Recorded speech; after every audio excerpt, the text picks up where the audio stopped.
L'écologie, ça commence à bien faire ? Oh, ça commence pas, ça fait un petit moment que ça dure cette histoire. Est-ce que vous considérez que de ce point de vue-là, on a atteint un texte équilibré qui ne constitue pas une entrave à la reprise économique ? Est-ce que vous pensez effectivement que l'écologie punitive fonctionne ? Dès que tu vas remettre en cause les effets structurants, la construction d'un système, ce que fait et comment agit le capitalisme, qui est le révélateur et le créateur de ces problématiques de dérèglement climatique et de Bérésina pour la planète, là, c'est une autre paire de manches. Parce que d'abord, il y a un certain nombre de milliardaires qui détiennent une grande partie des médias, qui ont embauché des rédacteurs en chef, des cadres, qui là vont pas être d'accord. Le chien de garde, c'est le personnel médiatique, on va dire, le petit personnel médiatique qu'on connaît bien, qu'on voit systématiquement dans les débats, dont on voit la tête partout, assez dans l'air, sur CNews, etc. Aujourd'hui, il y a une hausse du traitement médiatique de l'écologie. C'est un sujet dont on parle de plus en plus, qui est un peu hégémonique dans les médias, dont on n'a plus peur de parler. Mais cette hausse de traitement, elle se fait au profit d'une écologie qui est compatible avec le capitalisme, ce qu'on appelle du capitalisme vert, et au détriment des causes plus profondes de ce qui va faire qu'il y a ces problèmes climatiques et ces problèmes écologiques. Et ça, c'est le vrai enjeu, en fait. Je pense c'est vraiment comment le système médiatique, et avant lui le politique, etc., s'approprie une thématique, s'approprie une manière de penser une dimension de la sphère politique pour, en fait, la vider complètement de sa substance. La transition écologique, le plus propre, le plus vert, ça a un coût et que qui plus est en période de crise, ça peut ne pas être accepté par une bonne partie de la population. How dare you? Make our planet great again.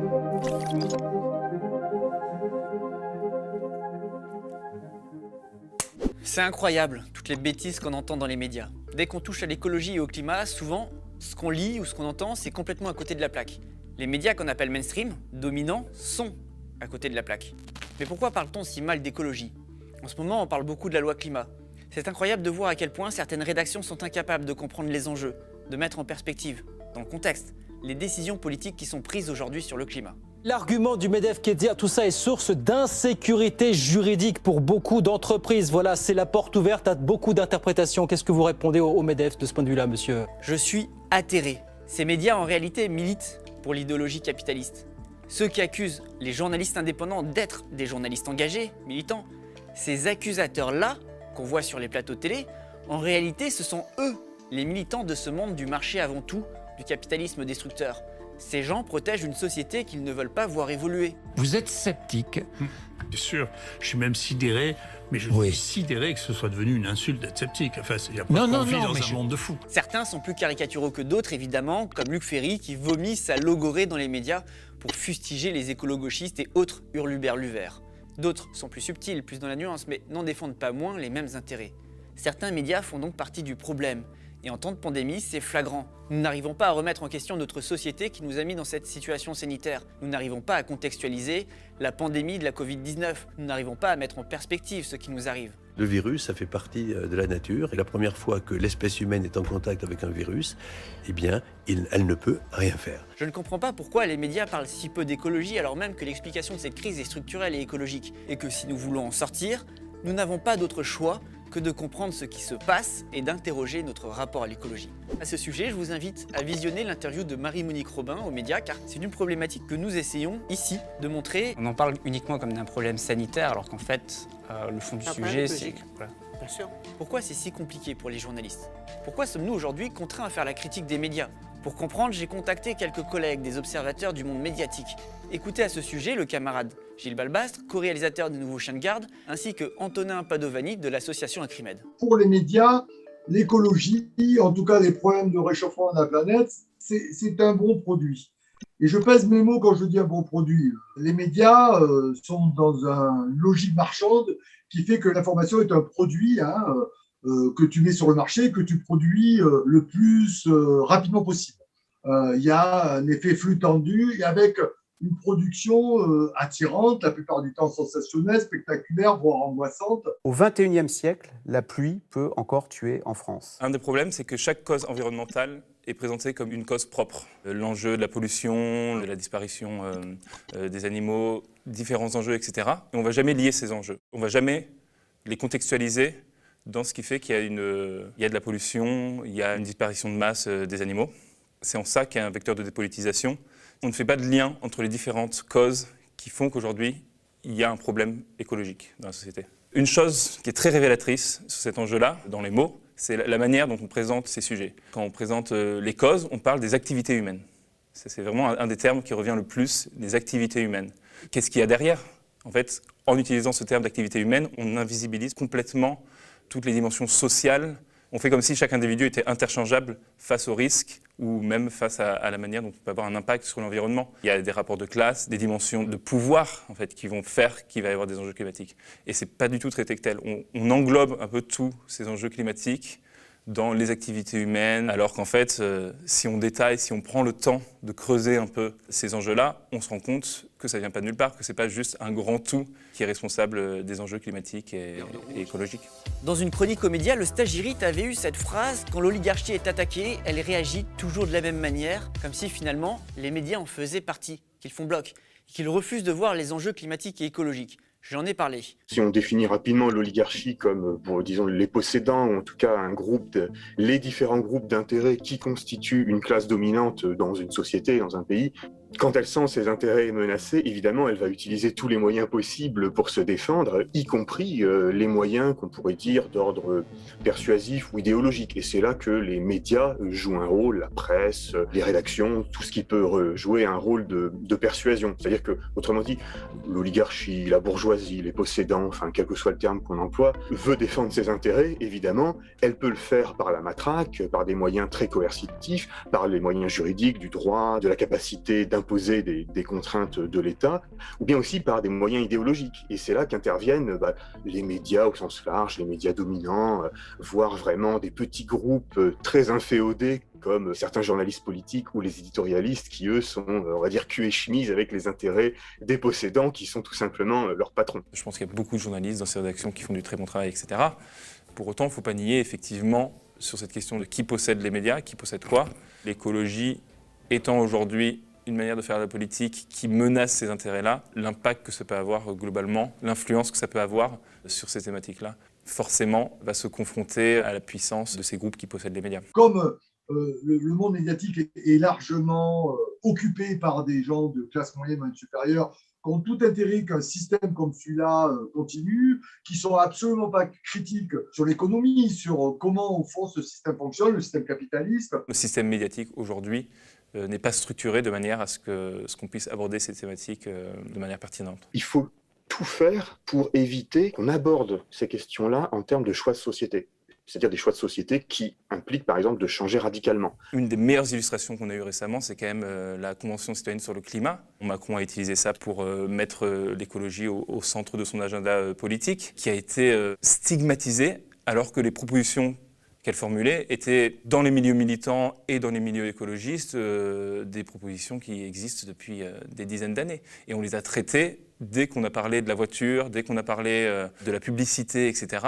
Ça a été le festival, quoi. Il y a eu les Khmers verts. Les Gilets jaunes ont accouché des Khmers verts. C'est une réaction très violente. C'est-à-dire que voilà, dans le système médiatique, on peut parler d'écologie, mais dès lors que l'écologie va remettre en cause un minimum les intérêts de cette classe médiatique et de la classe politique qu'elle défend d'une certaine manière, là, on va se heurter à un mur très violent, quoi. Dès qu'on aborde des thématiques qui vont remettre un peu en cause le système capitaliste, et sur la question du réchauffement climatique, même simplement, sans évoquer le capitalisme, c'est flagrant. J'ai en tête cette séquence de Pascal Praud qui fait du Trump un jour en disant vous avez vu, il a gelé cette nuit dans les Yvelines, du coup, le réchauffement climatique, qu'est-ce que ça veut dire ? Il est là, le réchauffement climatique. Attention, sujet sensible. On ne rigole pas avec le réchauffement climatique. Moins 3 degrés ce matin dans les Yvelines. Dès que l'écologie s'affirme comme un enjeu politique, le système médiatique va chercher à le traiter comme quelque chose d'anecdotique, qui n'a pas lieu de changer profondément nos politiques et notre manière d'aborder la société, le monde social en fait. Finalement, quand on parle de climat, d'écologie, on a parfois l'impression qu'on a là des sujets techniques, que les solutions sont techniques et non politiques. Et c'est ça le problème. Et ce problème, il est politique. Et c'est peut-être la clé pour comprendre ce traitement médiatique. Le discours, on va dire, de ceux qui font l'opinion, des éditorialistes, des journalistes politiques, c'est un discours qu'on pourrait qualifier de dépolitisant. C'est-à-dire que de la même manière que dès qu'il s'agit de traiter la question sociale, on va chercher à la dépolitiser, montrer que finalement, il n'y a pas vraiment des groupes d'intérêt et des rapports de force qui sont en jeu, mais bon, des sortes d'événements presque naturels qui arrivent. De la même manière, dans les questions écologiques, de dégradation de l'environnement, du réchauffement climatique en général, d'émissions de CO2, etc., on va tenir un même discours dépolitisant. Alors dépolitisant, c'est-à-dire ce qui empêche de faire apparaître que sur ces questions, il y a véritablement des conflits d'intérêts. C'est-à-dire qu'il y a des groupes qui sont en conflit, dont les intérêts sont antagoniques. Tout simplement parce que, selon une injustice suprême notamment, les plus gros pollueurs sont ceux qui pâtissent le moins ou le plus tard des effets de leur pollution, alors que des groupes sociaux plus affaiblis, plus appauvris, sont à la fois ceux qui vont dégrader le moins l'environnement, en tout cas individuellement, pas par effet de composition, mais individuellement, mais pourtant c'est eux qui vont être touchés les plus tôt ou les plus fortement. Par exemple, ceux qui habitent sur des terres inondables ou à proximité de sites industriels pollués, ou ceux qui n'ont pas les moyens d'accéder à une meilleure alimentation, etc. Et donc, un discours dépolitisant, typiquement, ce serait de traiter ça comme si, par exemple, ce qui crée le réchauffement climatique, ce qui augmentait les émissions de CO2, ce qui dégradait l'environnement, ce qui, dégradait les écosystèmes, etc., on dirait c'est la société tout entière, et non pas un certain nombre de groupes très différenciés, dont certains polluent beaucoup plus que les autres, et en plus, ce sont ceux qui pâtissent le moins de ça. Et donc, un discours dépolitisant typique, c'est par exemple le discours... on va dire, des petits gestes, qui est pour le coup très mis en avant dans, on va dire, la pensée écologiste médiatique, c'est-à-dire que pour lutter, par exemple, contre le réchauffement climatique, pour diminuer notre empreinte carbone, etc., il faut tous qu'on y mette du sien. Alors que, bon, on le sait, puisque certaines études le montrent, c'est individuellement qu'on crée la pollution par notre consommation, notre travail, etc., mais notre action individuelle elle-même est dirigée, comme sur des rails, par des structures sociales sur lesquelles on n'a pas prise. En tout cas, nous, en tant que citoyens ordinaires ou groupes sociaux qui ne sont pas dominants, on n'a pas prise parce que ça concerne notre vie de consommateur qui est déterminée par la publicité ou certaines structures de distribution. Ça concerne nos vies de travailleurs parce que dans le rapport salarial, on est subordonné, donc on ne fait pas tout ce qu'on veut. Ce sont les grandes entreprises qui décident de ce qu'on va faire. Ce sont les moyens de transport, parce que les infrastructures de transport, ce n'est pas nous qui les construisons avec nos petits bras musclés, etc.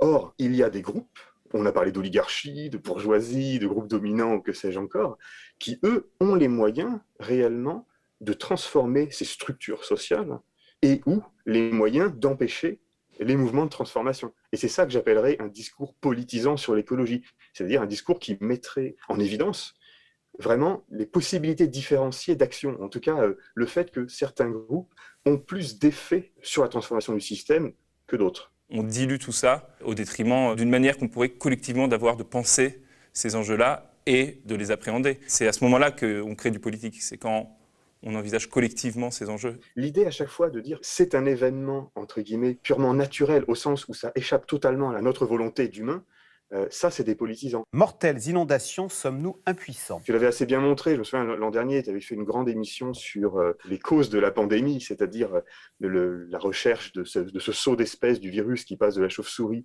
à l'homme. Ce qui compte, au milieu de cette crise sanitaire mondiale, c'est de saisir comment et pourquoi cette épidémie survient. Comment un virus animal a franchi les frontières des espèces pour infecter les humains. Il y a une partie qui est attribuable à la déforestation, le fait que les hommes ont de plus en plus d'activités au sein d'écosystèmes qui auparavant étaient laissés en dehors de nous, mais aussi, par exemple, on pouvait pointer le rôle de la mondialisation des transports aériens intercontinentaux qui ont accéléré la transmission de sorte qu'une petite épidémie devienne une véritable pandémie. Au lieu de dire c'est un événement totalement naturel, extérieur aux actions humaines, qui nous tombe dessus de manière totalement exogène, comme si une comète nous tombait dessus. Une comète, ça n'a rien à voir avec le capitalisme, ou ça n'a rien à voir avec ce qu'on fait, l'histoire de nos institutions, ce que font les riches, etc. On peut le relier à des causes, et des causes qui sont systémiques, in fine, qu'on peut trouver dans, je sais pas comment on pourrait dire, mais l'évolution du capitalisme international, quelque chose comme ça. Et donc, typiquement, un discours dépolitisant, ce serait celui qui traiterait de manière purement exogène ce qui est en train de nous arriver. Et nous dire, il y a une épidémie qui nous tombe dessus, désolé, ça vient de nulle part, il n'y a pas besoin de se poser les questions de sa provenance, de son origine, en termes politiques ou en termes politico-économiques. Ça, c'est dépolitisant, parce que ça consiste à dire que ce qui nous arrive là, de même que certaines autres catastrophes naturelles, c'est comme une comète qui nous tombe dessus. Rien d'étonnant à cela, puisque ces principaux médias sont la propriété de milliardaires. Il y a là conflit d'intérêts avec des empires industriels, climaticides, écocidaires, polluants. Voilà pourquoi il faut se libérer de ces grands groupes. Il faut des médias indépendants, forts, capables de peser face à la presse des chiens de garde. Les grands groupes médiatiques aujourd'hui ont des intérêts clairement qui vont être menacés par certaines prises de position qu'ils vont estimer radicales.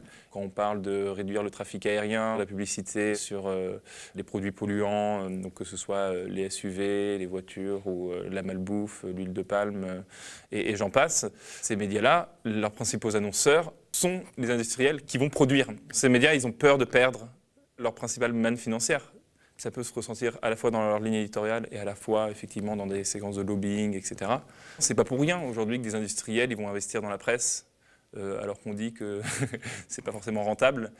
C'est qu'ils ont bien des intérêts à défendre et que leur publicité, ils les mettent quelque part, qu'ils aient un intérêt à produire de l'information et de la communication. Dans un article de Basta récemment, donc sur le traitement médiatique de la Convention climat, ils évoquent le lobbying du groupe TF1 contre les lois climat. C'est assez parlant. Aujourd'hui, un groupe médiatique, il vit grâce à des annonceurs.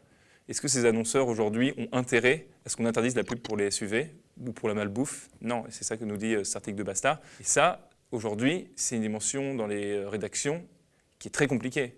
C'est-à-dire, est-ce qu'on va se donner les moyens de s'attaquer frontalement à des sujets en pouvant les creuser, en pouvant aller chercher les différentes dynamiques qui les composent, etc. Aujourd'hui, la réponse dans la plupart des rédactions est non. On a plus tendance à essayer de faire plus avec moins. Remettre l'enquête au cœur des rédactions et au cœur de la pratique journalistique vis-à-vis des sujets écologiques, ce serait vraiment la première piste à explorer. Il y a donc urgence. Urgence à se doter d'outils d'information, de reprendre possession des médias, de se doter de médias indépendants, libérés des intérêts économiques. Nous avons besoin de médias qui traitent de l'actualité, non pas sur le mode de l'anecdotique, mais qui soient capables de mettre en perspective l'information, de faire le lien entre les événements avec le réchauffement climatique, avec l'effondrement écologique, avec le système capitaliste. Comment obtenir un traitement médiatique de l'écologie digne de ce nom? Cela passera par un bouleversement de la culture des médias, des journalistes. Ils ne seront capables de poser les bonnes questions, d'avoir la bonne répartie que lorsque la conscience des enjeux aura gagné le cœur des rédactions. Il va falloir que les journalistes acceptent de tout changer. La formation, l'organisation, parce que le problème il est structurel.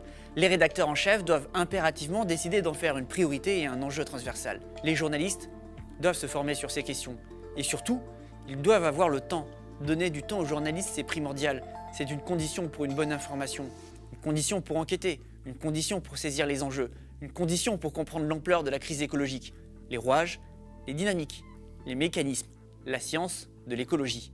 Aux médias, c'est notre parti pris. C'est le choix que nous faisons en consacrant ce programme État d'urgence à ces problématiques. Nous sommes en train de devenir une coopérative, de nous renforcer, de nous structurer afin de parvenir, indépendamment des groupes financiers, à créer un média qui soit capable d'enquêter, d'analyser, de décrypter l'actualité, les enjeux contemporains, de prendre du recul et de mettre en évidence les informations cruciales à la compréhension de ce monde barbare, en crise, qui s'effondre sous nos yeux. Ce média, nous le voulons coopératif. Pour y parvenir, nous vous invitons à nous rejoindre. Sur lemediatv.fr, vous pouvez prendre des parts sociales pour participer avec nous à cette aventure, à la construction de ce média qui peut répondre aux enjeux du moment, qui doit être au rendez-vous avec l'histoire et qui doit être à la hauteur au moment où nous vivons la 6e extinction de masse des espèces. Nous ne pouvons compter que sur nous-mêmes. Selon l'étude d'une ONG, Reporters d'Espoir, en 2019, seuls 12,4% des sujets du 20h de France 2 parlaient de l'environnement. Sur France Inter, seulement 1,3% des sujets du journal de 8h évoquent le changement climatique. 0% des matinales de RMC. 0%. Est-ce qu'on peut compter sur eux pour redresser la barre? Non. Nous ne pouvons pas compter sur les médias des milliardaires. C'est eux qui nous cherchent, là, ceux qui tiennent à l'Est, ceux qui ont volé la démocratie, ceux qui ont volé une façon de vie qui était un échange, un don contre don, qui n'était pas tout marchand, qui avait basé aussi un changement de paradigme après-guerre avec les services publics, avec quelque chose qui n'était pas toujours sur la marchandise, la monétarisation de la société. Voilà, c'est ceux qui tiennent à l'Est qui nous cherchent.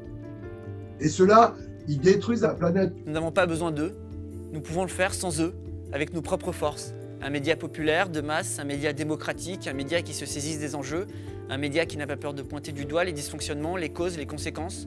Avec le média, ou avec d'autres médias indépendants, parce que les médias indépendants, c'est le futur, c'est l'avenir. Eh ben, le monde d'après, on ne va pas leur laisser. Le monde d'après, c'est un monde de culture, d'imagination, d'écologie et de droits sociaux. Et ben, celui-là, on commence à se remettre. On n'est pas nombreux peut-être encore, mais voilà, hein, ils ont les moyens en face. Mais on remonte les manches et je pense qu'on peut y aller encore. Évidemment, l'information a un coût. Soutenez-nous, rejoignez-nous. Il est temps de renverser la table, d'inverser la tendance. Avec nous, faites en sorte que le modèle indépendant devienne le modèle dominant.